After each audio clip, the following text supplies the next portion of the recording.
Hello, everyone, and welcome again to another Teacher Joseph podcast.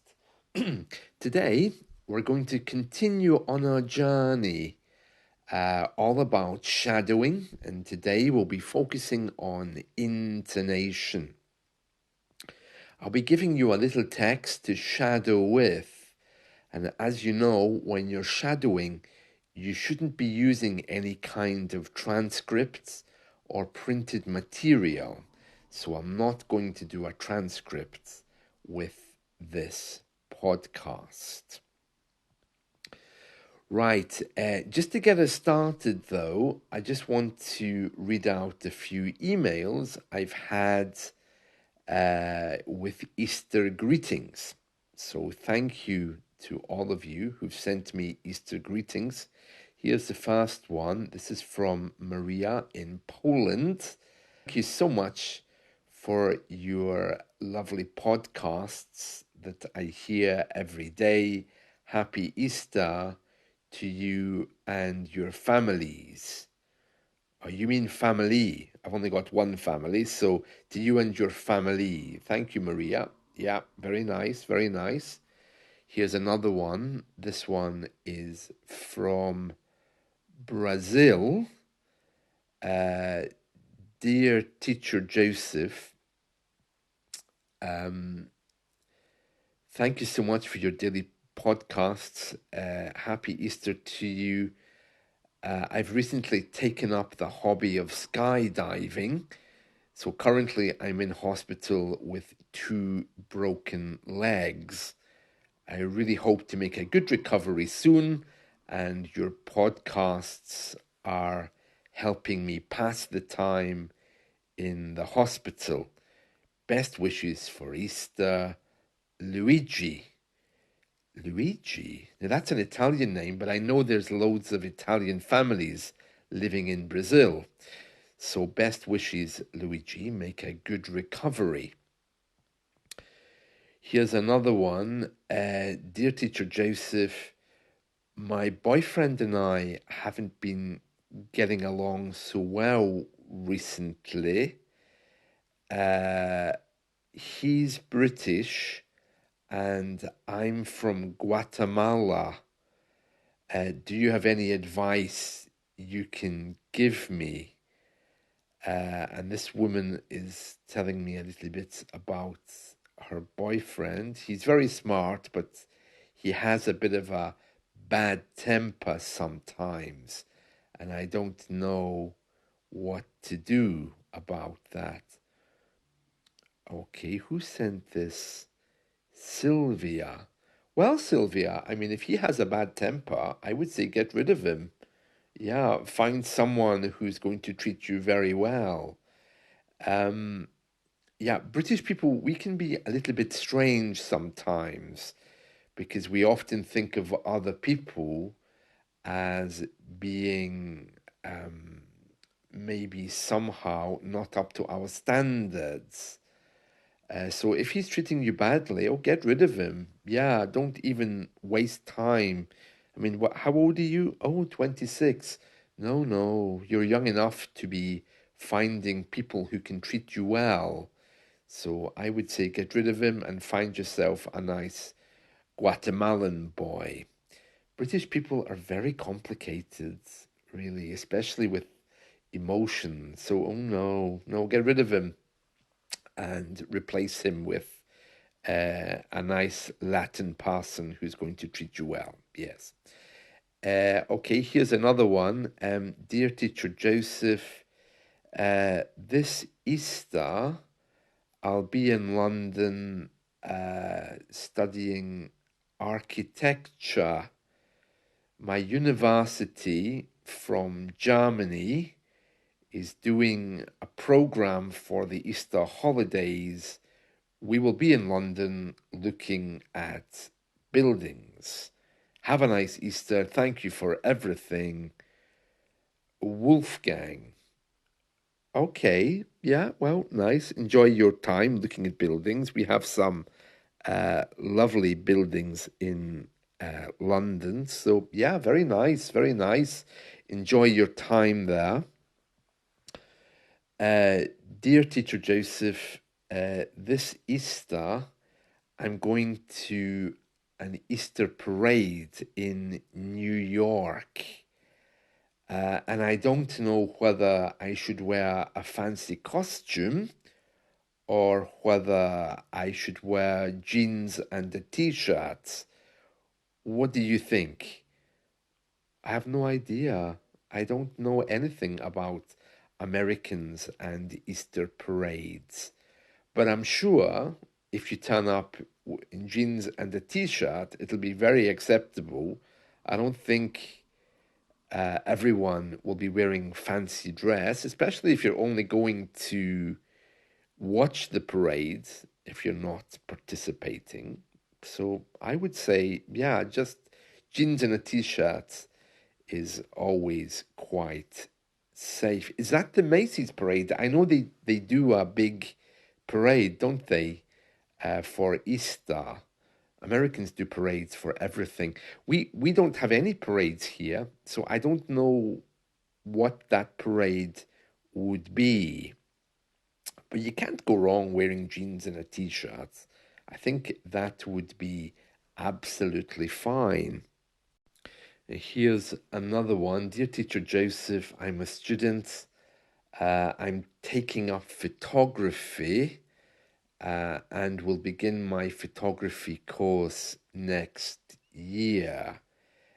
Please, can you give me some discounted lessons? No, really, no. What, because you're doing a photography course? No, no. Okay, next, dear Teacher Joseph, greetings to you from France. I love your podcasts. Thank you very much for your hard work. You sound very dark, cynical, and bitter, but I'm sure you're not always like that. Ha ha ha.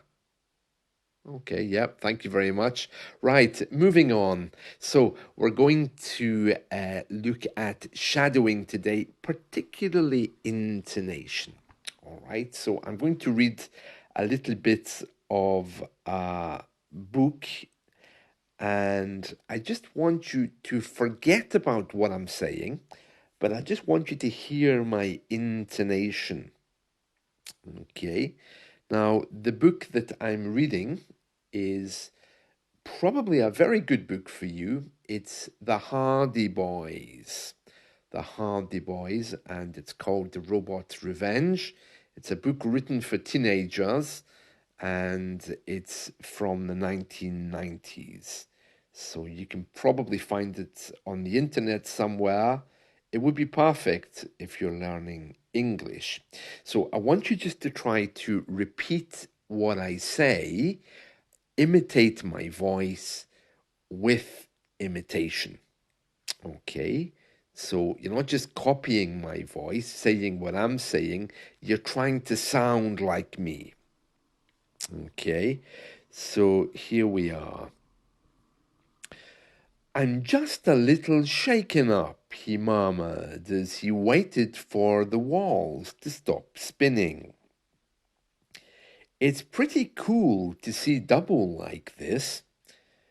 The security guard and the doctor stepped off into the corner where all the Hardys could hear was the buzz of the guard's radio. Now, who knew you had the launcher with you? Frank asked quietly. No one, Joe protested. I couldn't find Huey to talk to him, so obviously he didn't know. I saw Makovsky on my way here, but he wouldn't steal it. I was bringing it to him anyway. And oh, wait, he snapped his fingers. Byron. Frank leaned forward. Byron? Yeah, he seemed really interested in what I had in the bag, Joe said. I didn't tell him, but maybe he guessed. Now, the one interesting thing about this text is the intonation. So I don't want you to think about what I was actually saying, but I want you just to go back and review it and notice how my voice goes up and down when I'm reading. Okay, because it's not dead flat. For example, if I read it without intonation, it would sound like this. No one, Joe protested. I couldn't find Huey to talk to him. So obviously he didn't know. I saw Makovsky on my way here, but he wouldn't steal the launcher. Now you can hear how dull and boring that actually is. And that's why you need to have intonation. No one, Joe protested. I couldn't find Huey to talk to him, so obviously he didn't know. So you need to be moving your voice up and down. If you don't move your voice up and down, you're going to be sounding incredibly flat. So it's really important that you have some kind of intonation. Now, you don't need to be sounding as musical as I've been. And of course, because I'm reading a book that isn't mine, I'm exaggerating it just a little bit. But you do need to have some intonation. Even just to start high, no one, Joe protested. I couldn't find Huey to talk to him. So just a little bit of emotion in there would make a big difference to your reading. So it's really important that you keep that in mind, okay? So I've been reading there from the Hardy Boys. The Robot's Revenge is the name of the book, and it's very good. I want you to go back to what I was reading. Just rewind on the podcast, and as I'm reading, even if you understand nothing, just try as much as you can to imitate my voice. Don't worry about what I'm saying, even if it sounds just like whoa, whoa, whoa, whoa. Get away from the meaning and just focus on how I'm presenting with my voice going up and down, where I pause, where I start, and what breathing I'm making, what breath I'm pushing out and breathing in at the same time. All right? And that's it. So that's some good practice for you today. So I'm going to end just by reading a little bit more of this book, okay? Byron keeps popping up today. Frowning, Frank told Joe about his own encounter with Byron. So he's an electronics whiz, huh? Joe said thoughtfully. Think he sabotaged Roger the robot? Maybe, and it looks as if we'll have to add him to the list of people who might have shot at Makovsky. Frank added, though I don't know what his motive could be. Just then the guard came up to the brothers. Son, we'll need you to make a statement to the police, she told Joe. You feel up to it? He groaned. I guess so. And there we are. So whatever you're doing today, I hope you enjoy your time. Let's talk again soon. I'm going now to make some pancakes. Yeah, delicious. Okay, see you soon. Bye.